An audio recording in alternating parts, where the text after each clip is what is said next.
안녕하십니까. 10월 22일 뉴스 속보입니다. 10월 22일 신규 감염자는 129명으로 지금까지 하루 감염자로는 사상 최다를 기록했습니다.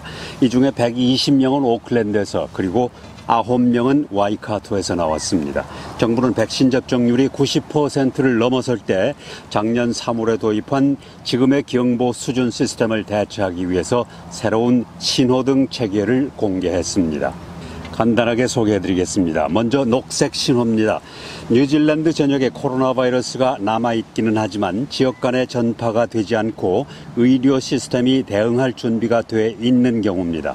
행선지 기록은 여전히 필요하고 백신 증명서가 있는 경우 활동이 자유롭게 됩니다.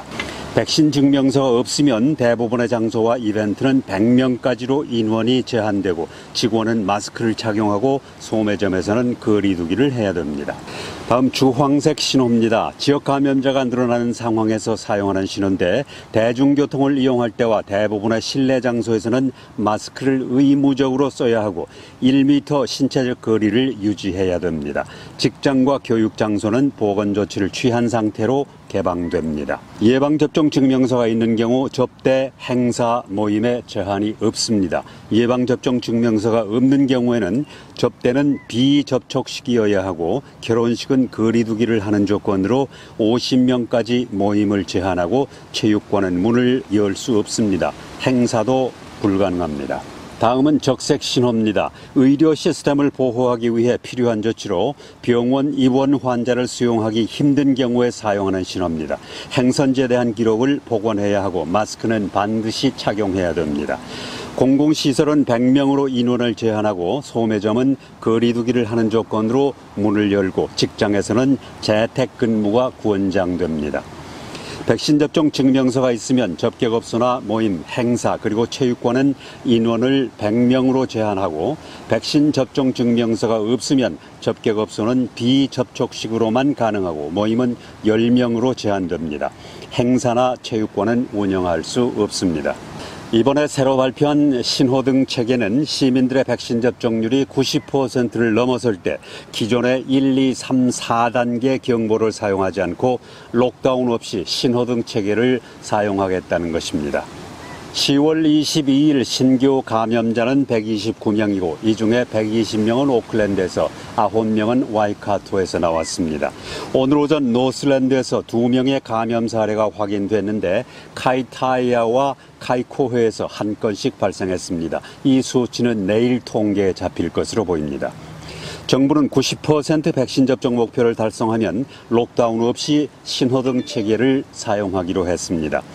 오클랜드는 3군데 지역 보건국이 백신 접종률 90% 목표를 달성하면 록다운에서 벗어날 수 있다는 소식입니다. 남섬 역시 목표치를 달성하면 2단계 경보를 벗어날 수 있습니다. 정부는 어려움을 겪고 있는 업체를 위해서 더 많은 지원을 하겠다는 소식입니다.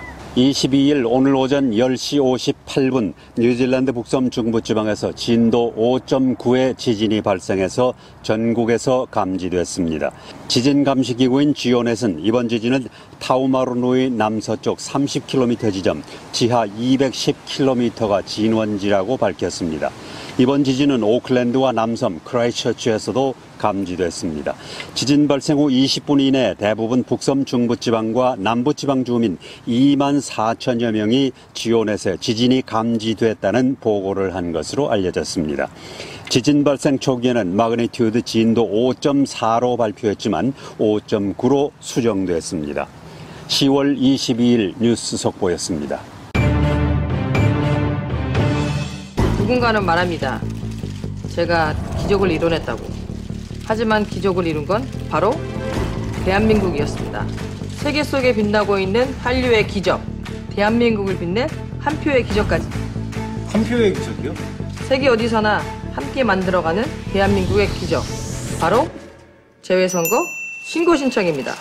한 표의 기적, 제20대 대통령 재외선거 신고 신청으로 시작됩니다. 중앙선거관리위원회.